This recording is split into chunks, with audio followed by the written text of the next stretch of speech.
മറ്റൊരായ ministries YouTube ചാനലിലേക്ക് ഏവർക്കും സ്വാഗതം. നമ്മൾ പുതിയ ആകാശം, പുതിയ ഭൂമി, പുതിയ യെരൂശലേം ഇവയെക്കുറിച്ചൊക്കെയാണല്ലോ കഴിഞ്ഞ ആഴ്ചയിൽ ചിന്തിച്ചത്. നമ്മൾ ഭൂമിക്ക് വരുന്ന മാറ്റങ്ങളെക്കുറിച്ച് ചിന്തിച്ചു. ഏഴാമത്തെ ഭൂമി എന്ന് വേണമെങ്കിൽ പറയത്തക്ക രീതിയിൽ ഭൂമിയെ ദൈവം പുതുതാക്കി എന്ന് കണ്ടു. 1000 ആണ്ട് വാഴ്ച കഴിഞ്ഞു. പുതിയ ഭൂമിയും പുതിയ ആകാശവും. ഇതാ മനുഷ്യരോടുകൂടെ ദൈവത്തിൻ്റെ കൂടാരം. വെളിപ്പാട് പുസ്തകം 21-3 വാക്യമാണ്. ആദ്യം എല്ലാം ദൈവവും മനുഷ്യനും തമ്മിൽ ഉള്ള ഭരണം, ദൈവത്തിൻ്റെ ഭരണത്തിൻ്റെ കീഴിൽ മനുഷ്യനുണ്ടായിരുന്നു. അത് കഴിഞ്ഞിട്ട് അന്ന് അവൻ വാഴ്ചയ്ക്കും അധികാരത്തിനും ശക്തിക്കും നീക്കം വരുത്തിയിട്ട് രാജ്യം പിതാവായ ദൈവത്തെ ഏൽപ്പിക്കും. 1 കൊരിന്ത്യർ 15:24 രാജ്യം പിതാവായ ദൈവത്തെ ഏൽപ്പിക്കും. ഇതിനെക്കുറിച്ച് ചിന്തിക്കുമ്പോൾ ഇതൊരു വലിയൊരു പഠനമായിട്ട് നമുക്ക് വരാം. യെശയ്യാപ്രവചനം 64:4 for since the beginning of the world നീ അല്ലാതെ ഒരു ദൈവം തന്നെ കാത്തിരിക്കുന്നവർക്ക് വേണ്ടി പ്രവർത്തിക്കുന്നത് പണ്ട് മുതൽ ആരും കേട്ടിട്ടില്ല, ഗ്രഹിച്ചിട്ടില്ല, കണ്ണുകൊണ്ട് കണ്ടിട്ടുമില്ല. തന്നെ കാത്തിരിക്കുന്നവർക്ക് വേണ്ടി പ്രവർത്തിക്കുന്ന ഒരു ദൈവം. അതായത് കാത്തിരിക്കുന്നവർക്ക് വേണ്ടി പ്രവർത്തിക്കുന്നു എന്ന് പറയുമ്പോൾ 5-ാം വാക്യത്തിൽ, അതിന് 4 കഴിഞ്ഞിട്ട് 5-ാം വാക്യത്തിൽ ഞങ്ങൾക്ക് രക്ഷ ഉണ്ടാകുമോ എന്നൊരു ചോദ്യമാണ് ചോദിക്കുന്നത്. ഞങ്ങൾക്ക് രക്ഷ ഉണ്ടാകുമോ? നീ അല്ലാതെ ഒരു ദൈവം പണ്ട് മുതൽ പ്രവർത്തിക്കുന്നു, ആർക്കും അത് അറിയത്തില്ല. അപ്പോൾ പ്രവാചകൻ ഇവിടെ ചോദിക്കുകയാണ്, ഞങ്ങൾക്ക് രക്ഷ ഉണ്ടാകുമോ? അതിൻ്റെ ഉത്തരമാണ് യെശയ്യാ 65:17 പറയുന്നത്. അതിൻ്റെ മറുപടി, ഞങ്ങൾക്ക് രക്ഷ ഉണ്ടാകുമോ എന്നുള്ള ചോദ്യത്തിന്, ഇതാ ഞാൻ പുതിയ ആകാശവും പുതിയ ഭൂമിയും സൃഷ്ടിക്കുന്നു, മുമ്പിലത്തെ ആരും ഓർക്കുകയില്ല, ആരുടെയും മനസ്സിൽ വരികയുമില്ല. ഇവിടെയാണ് പുതിയ ആകാശവും പുതിയ ഭൂമിയും സൃഷ്ടിക്കുന്നു എന്നുള്ളൊരു പഴയ പ്രവചനം ഉണ്ടാക്കുന്നത്. അതിൻ്റെ ഒരു മറുപടിയാണ് മനുഷ്യരാശിക്ക് വേണ്ടി അവരുമായി ദൈവത്തിൻ്റെ കൂടാരം. അതാണ് പുതിയ ആകാശവും പുതിയ ഭൂമിയും സൃഷ്ടിക്കുന്നതിൻ്റെ ഉദ്ദേശം. യെശയ്യാ 66:22 ഞാനുണ്ടാക്കുന്ന പുതിയ ആകാശവും പുതിയ ഭൂമിയും എൻ്റെ മുമ്പാകെ നിൽക്കുന്നത് പോലെ നിങ്ങളുടെ സന്തതിയും നിങ്ങളുടെ പേര് നിലനിൽക്കും എന്ന് യഹോവയുടെ അരുളപ്പാട്. അവിടെയും പറയുന്നുണ്ട്, ഞാൻ ഉണ്ടാക്കുന്ന ദൈവത്തിൻ്റെ സൃഷ്ടി, ഞാൻ ഉണ്ടാക്കുന്ന പുതിയ ആകാശവും പുതിയ ഭൂമിയും. ദൈവത്തിൻ്റെ ജ്ഞാനം എത്ര വലുതാണ്! അത് വലിയൊരു മിസ്റ്ററിയാണ് ദൈവത്തിൻ്റെ ജ്ഞാനം. 1 കൊരിന്ത്യർ 2:7 ദൈവം ലോക സൃഷ്ടിക്ക് മുമ്പേ നമ്മുടെ തേജസ്സിനായി മുൻ നിയമിച്ചതും മറിഞ്ഞിരിക്കുന്നതുമായ ദൈവത്തിൻ്റെ ജ്ഞാനമത്രേ ഞങ്ങൾ പ്രസ്താവിക്കുന്നു. ലോക സൃഷ്ടിക്ക് മുമ്പേ നമ്മുടെ തേജസ്സിനായി മറിഞ്ഞിരിക്കുന്ന ദൈവത്തിൻ്റെ ജ്ഞാനം. യെശയ്യാ 64:4 നീ അല്ലാതെ ഒരു ദൈവം തന്നെ കാത്തിരിക്കുന്നവർക്ക് വേണ്ടി പ്രവർത്തിക്കുന്നത് പണ്ട് മുതൽ ആരും കേട്ടിട്ടില്ല, ഗ്രഹിച്ചിട്ടില്ല, കണ്ണുകൊണ്ട് കണ്ടിട്ടുമില്ല. അപ്പോൾ ദൈവം നമുക്ക് വേണ്ടി പ്രവർത്തിക്കുകയാണ്. എന്താണ്? നഷ്ടപ്പെട്ടു പോയ തേജസ് തിരിച്ചു വരുവാനായി ദൈവത്തിൻ്റെ ജ്ഞാനത്തിൽ ദൈവം പ്രവർത്തിക്കുകയാണ്. നമുക്ക് നഷ്ടപ്പെട്ടു പോയ തേജസ് തിരിച്ച് ദൈവത്തിൻ്റെ ക്യാരക്ടർ അല്ലെങ്കിൽ ദൈവത്തിൻ്റെ ക്വാളിറ്റീസ് എങ്ങും തന്നെ കോംപ്രമൈസ് ചെയ്യാനോ അത് കുറയ്ക്കാനോ ദൈവം ആഗ്രഹിക്കുന്നില്ല എന്ന് നമ്മൾ മനസ്സിലാക്കണം. അവിടെയാണ് പുതിയ ആകാശവും പുതിയ ഭൂമിയും ദൈവത്തിൻ്റെ നീതി വസിക്കുന്ന ഭൂമിയും ഉണ്ടാകുന്നത്. ഇതിൽ ഇത്ര വലിയ തേജസ് വരുമെന്ന് നാം അറിഞ്ഞിരുന്നില്ല, നമ്മൾ അറിയത്തില്ലായിരുന്നു. അങ്ങനെ ഭൂമിയെ ദൈവം 2 പത്രോസ് 3 പറയുന്ന പോലെ, 3:5 പറയുന്ന പോലെ, ഭൂമിയെ ദൈവം തീക്കായിട്ട് സൂക്ഷിച്ച് അതിൽ നിന്ന് ഒരു പുതിയ ഭൂമി, ഒരു പുതിയ സൃഷ്ടി നമുക്ക് വേണ്ടി ഉണ്ടാക്കി. സകലത്തെയും യഥാസ്ഥാനപ്പെടുത്തുന്ന കാലം. അപ്പോസ്തലപ്രവൃത്തി 3:21 പറയാം, സകലത്തെയും യഥാസ്ഥാനപ്പെടുത്തുന്ന കാലം. മലിനപ്പെട്ട എല്ലാ പ്രപഞ്ചത്തെയും അഗ്നി കൊണ്ട് ശുദ്ധീകരിക്കും. 2/3 ഭാഗം ഭൂമിയുടെ സമുദ്രമാണ് ഇപ്പോൾ. എന്നാൽ അന്ന് സമുദ്രമില്ല. ജലപ്രളയം വരുന്നവരെ മഴ പെയ്തിരുന്നില്ല. ആകാശത്തിന് മീതെ ഒരു കവറിങ് ഉണ്ടായിരുന്നു, നമുക്കറിയാം. അന്ന് ഭൂമിയിൽ നീരാവി ഉയർന്നു വന്നാണ് ചെടികളെ നനച്ചിരുന്നത്. എന്നാൽ ഇവിടെയും അതുപോലെ കടലില്ലാത്ത ഒരു അനുഭവമാണുള്ളത്. പുതിയ ആകാശവും പുതിയ ഭൂമിയും വരുമ്പോഴേ പുതിയ യെരൂശലേം ഒരുങ്ങി ഇറങ്ങി വരികയാണ്. യേശുക്രിസ്തു അതാണ് പറഞ്ഞത്. യോഹന്നാൻ 14:2 ഞാൻ ഭവനം ഒരുക്കുവാൻ പോകുന്നു.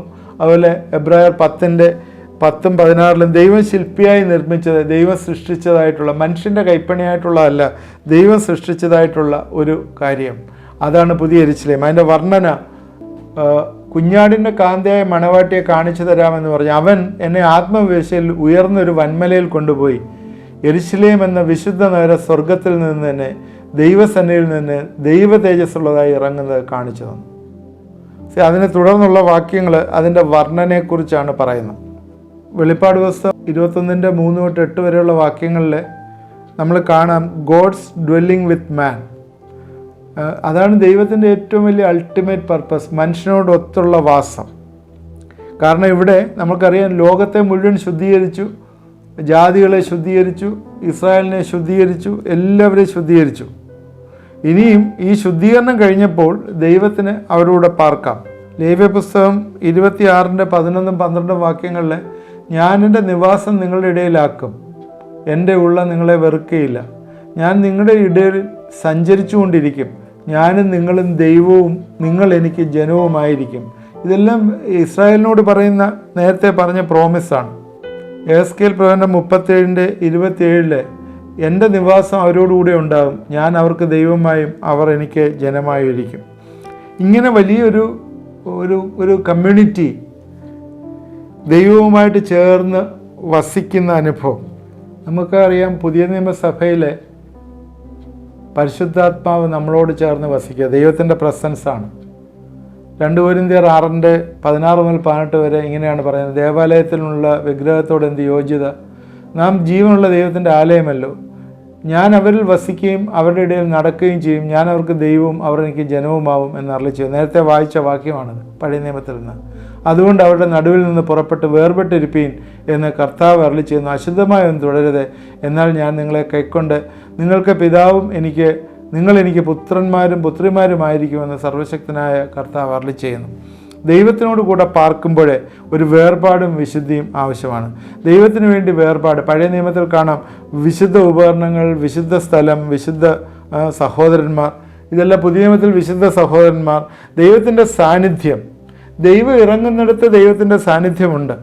പഴയ നിയമത്തിൽ ഉള്ളതുപോലെ തന്നെ നമ്മൾ വെളിപ്പാട് പുസ്തകത്തിൽ 21 വരുമ്പോഴും ദൈവത്തിൻ്റെ തേജസ് അവിടെ കാണുന്നുണ്ട്, ദൈവത്തിൻ്റെ പ്രസൻസ് ഉണ്ട്. സമാധാന കൂടാരത്തിൽ ദൈവത്തിൻ്റെ പ്രസൻസ് ഇറങ്ങുന്നതായിട്ട് കാണുന്നു, ദൈവത്തിൻ്റെ തേജസ് കാണുന്നു.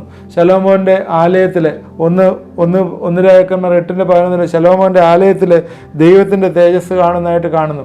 യേശുവിലും ഇതേ തേജസ് കണ്ടു, അവൻ ജഡമെടുത്തപ്പോൾ ഇതേ തേജസ് കണ്ടു. ഈ വെളിപ്പാട് പുസ്തകം 21 അധ്യായത്തിലും ദൈവ തേജസ് നിറഞ്ഞു കാണുന്നതായിട്ട് കാണുന്നു, 21:10-21. എന്നാൽ ഈ പട്ടണം, യെരൂശലേം പട്ടണം സ്വർഗത്തിൽ നിന്ന് ഇറങ്ങി വരികയാണ്. ഈ സമയത്ത് എന്താ സംഭവിക്കുന്നത്? സ്വർഗവും ഭൂമിയും ഒന്നായി എന്ന് കാണുന്നു. ഇവിടെ ദുഷ്ടനെല്ലാം പോയി, ബാക്കിയുള്ളവരെല്ലാം ശുദ്ധീകരിച്ചിരിക്കുകയാണ്. അതിന് സ്വർഗവും ഭൂമിയും ഒന്നായി സംഗമിക്കുന്ന ഒരു സിറ്റുവേഷൻ അവിടെ, അതാണ് സ്വർഗീയ യെരൂശലേമിൻ്റെ അനുഭവം എന്ന് പറയുന്നത്. സമാപന കൂടാരം ഇതിൻ്റെ ഒരു നിഴലായിരുന്നു എന്ന് നമുക്ക് കാണാം. വെളിപ്പാട് പുസ്തകം 21:16 അതിൻ്റെ നീതിയും വീതിയും നീളവും ഉയരവും എല്ലാം പറയുന്നുണ്ട്. ഒരു ക്യൂബായിട്ടിരിക്കുകയാണ്. 1200 നാഴിക എന്ന് പറഞ്ഞാൽ കറക്റ്റ് എടുത്തു കഴിഞ്ഞാൽ 1378 മൈൽ 7 ഫർലോങ്. അത് ക്യൂബായിട്ടിരിക്കുകയാണ്. സമാപന കൂടാരവും അതുപോലെ തന്നെ ആയിരുന്നല്ലോ, 15 ക്യൂബ് 15x15x15. അതേ രീതിയിൽ പഴയ സമാപന കൂടാരം കാണുന്ന പോലെയായിരുന്നു ശലോമോൻ്റെ ആലയം പണിഞ്ഞിരുന്നത്. അതേപോലെ തന്നെയാണ്, അതെല്ലാം അതിൻ്റെ ഒരു നിഴലായിട്ട് കാണുകയാണ്. ഇവിടെയും അതുപോലെ തന്നെ 1400 ഉദ്ദേശം 1400 മൈൽ നീളവും 1400 മൈൽ വീതിയും 1400 മൈൽ ഉയരവും, ഇങ്ങനെയുള്ള ഒരു ക്യൂബിക്കായിട്ടുള്ള ഒരു സ്ഥലമായിട്ട് ആകാശത്ത് നിന്ന് അത് ഇറങ്ങി കാണുന്നു എന്ന് നമ്മൾ കാണുന്നു. ആ രീതിയിലാണ് ഇത് പണിഞ്ഞിരിക്കുന്നത്, സിറ്റി പണിഞ്ഞിരിക്കുന്നത്. അപ്പോഴാ സിറ്റിയുടെ ഡയമെൻഷൻസ് ഒക്കെ ഉണ്ട്. ഞാൻ അതിൽ ഡീറ്റെയിൽഡായിട്ട് അതിലേക്ക് പോകുന്നില്ല. 21-ാം അധ്യായം നിങ്ങൾ വായിച്ചു നോക്കിയാൽ അതിൽ കാണും. എന്നാൽ അതിൻ്റെ ഒരു നീളം അല്ലെങ്കിൽ നീളമോ വീതിയോ എന്തെങ്കിലും ഒരു കാര്യം നമ്മൾ എടുത്തു കഴിഞ്ഞാൽ നമ്മുടെ മാനുഷിക ഭാഷയിൽ നമ്മൾ മനസ്സിലാവുന്ന രീതിയിൽ പറഞ്ഞാൽ കന്യാകുമാരി തൊട്ട് ഡൽഹി വരെയുള്ള നീളം 1400 മൈൽ, ആ ഒരു നീളവും വീതിയൊക്കെ ആയിട്ടുള്ള ഒരു സ്ഥലമാണത്. ദൈവത്തിൻ്റെയും കുഞ്ഞാടിൻ്റെയും സിംഹാസനം, അവൻ്റെ മുഖം കണ്ട് ആരാധിക്കുന്ന ഒരു situation. Life is totally centred in God. ദൈവത്തിൽ അധിഷ്ഠിതമായിട്ടുള്ള ഒരു ജീവിതമാണ്. അവിടെ എല്ലാം പുതിയതാണ്, എല്ലാം പുതിയതാണ്, ഒന്നും പഴയതില്ല. നിയോസ് എന്ന് പറയുന്ന ഒരു ഇല്ലാത്തതിനെ പുതുതായി ഉണ്ടാക്കുന്ന, എല്ലാം പുതുതാക്കി തീർന്നിരിക്കുന്നു. അത് ഇമ്പ്രൂവ്മെൻ്റ് അല്ല, എല്ലാം പുതുതായി ഉണ്ടാക്കിയതാണ് അതിനകത്തുള്ളതെല്ലാം. അപ്പോൾ അങ്ങനെ പുതുതായിട്ടുള്ളൊരു സ്ഥലത്തേക്ക് പോകണമെങ്കിൽ നമ്മൾ പുതുതായിരിക്കണം എന്ന് നമ്മൾ ചിന്തിക്കുക. പുതുതാക്കുക എന്നുള്ളൊരു ചിന്ത എന്ന് വെച്ചാൽ നമ്മൾ പുതുതായി ജനിക്കുക, വീണ്ടും ജനിക്കണം. വീണ്ടും ജനിച്ചവർക്ക് മാത്രമേ അവിടെ പ്രവേശനമുള്ളൂ. വെള്ളത്താലും ആത്മാവിലാലും ജനിച്ച് നമുക്കെങ്ങനെ വീണ്ടും ജനിക്കാൻ പറ്റും? അതൊരു ആത്മാവിൻ്റെ പ്രവർത്തനമാണ്. ഇതിനെക്കുറിച്ച് നേരത്തെ നമ്മൾ സംസാരിച്ചിട്ടുണ്ട്, എങ്ങനെയാണ് വീണ്ടും ജനിക്കുന്നത് എന്നുള്ളത്. പല ആളുകളും പലതായിട്ട് പഠിപ്പിക്കുന്നുണ്ട് വീണ്ടും ജനനത്തെക്കുറിച്ചുമൊക്കെ. എന്നാൽ പൗലോസ് പറയുന്നു, ഞാൻ തടവിൽ ഇരുന്നപ്പോൾ ജനിപ്പിച്ച ഒനേസിമോസ്, ഞാനാണ് സുവിശേഷം മൂലം അവനെ വീണ്ടും ജനിപ്പിച്ചത് എന്ന് പറയുന്നു. കാരാഗ്രഹത്തിൽ വെച്ച് വീണ്ടും ജനിപ്പിച്ചു എന്ന് പറയുമ്പോൾ ദൈവവചനത്താൽ ജനിച്ചു എന്നുള്ളൊരു വലിയ ചിന്തയാണ് അവിടെ നമ്മളെ ഭരിക്കേണ്ടത്. ദൈവവചനവും ആത്മാവും നമ്മുടെ ജീവിതങ്ങളിൽ പ്രവർത്തിക്കുമ്പോൾ നമ്മൾ വീണ്ടും ജനനത്തിൻ്റെ അനുഭവത്തിലേക്ക് വരും. നമുക്കറിയാം, ഒരു കുഞ്ഞ് ജനിക്കുന്നത് സ്പേമും എഗ്ഗും കൂടിയാണ്. എന്നാൽ ഇവിടെ സ്പേം എന്ന് പറയുന്നത് ഡിവൈൻ, ദൈവത്തിൻ്റെ വചനം എന്ന് പറയാം, ദൈവവചനം. അതും കൂടി ആത്മാവിടെ കൂടി ചേരുമ്പോൾ ദൈവവചനവും ആത്മാവും കൂടി ചേർന്ന് ഹൃദയത്തിൻ്റെ രൂപാന്തരം, മെറ്റനോയ, അവിടെയാണ് വീണ്ടും ജനനം സംഭവിക്കുന്നത്. നീ അറിയുന്നില്ലേ നിക്കോദോമസേ എന്ന് ചോദിക്കുന്ന ഭാഗം നമ്മൾ പ്രത്യേകിച്ച് ശ്രദ്ധിക്കുമല്ലോ. യോഹന്നാൻ 3-ാം അധ്യായത്തിൽ അവിടെ കാറ്റ് എപ്പോഴും എവിടെ നിന്നാണ് അടിക്കുന്നതെന്ന് അറിയുന്നില്ല എന്ന് പറയുന്നു. ഒരിക്കൽ മരണവും പിന്നെ ന്യായവിധിയും മനുഷ്യന് വെച്ചിരിക്കുമ്പോഴേ നമ്മൾ ജീവിക്കുമ്പോൾ മാത്രമാണ് ഈ വിത്ത് വിതയ്ക്കാനായിട്ട് സാധിക്കുന്നത്. എപ്പോഴാണത് ഫലം വരുന്നതെന്ന് നമുക്കറിയത്തില്ല. വിതയ്ക്കുക എന്നുള്ളതാണ് നമ്മുടെ ഉത്തരവാദിത്വം. നമ്മളത് വിതച്ചുകൊണ്ടേ ഇരിക്കുകയാണ്. നമുക്ക് ജനിപ്പിക്കാൻ അറിയത്തില്ല, എങ്ങനെയാണ് ജനിപ്പിക്കുകയെന്ന് അറിയത്തില്ല. ഒരു സ്ത്രീയുടെ ഉദരത്തിൽ നിന്ന് കുഞ്ഞ് എങ്ങനെ ഉരുവാകുമെന്ന് അറിയത്തില്ല.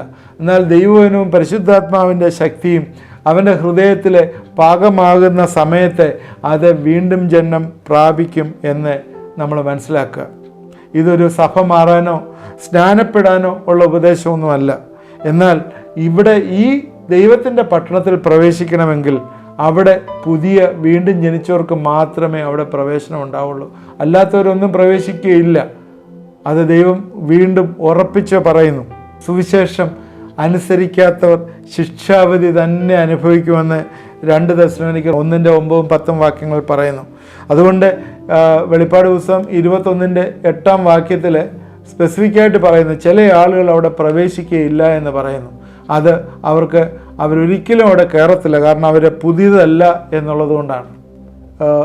അവിടെ പ്രത്യേകം പറയുന്നുണ്ട്, ഇത് ജയിക്കുന്നതിന് അവകാശം ലഭിക്കും, ഞാൻ അവന് ദൈവവും അവനെനിക്ക് മകനുമായിരിക്കും.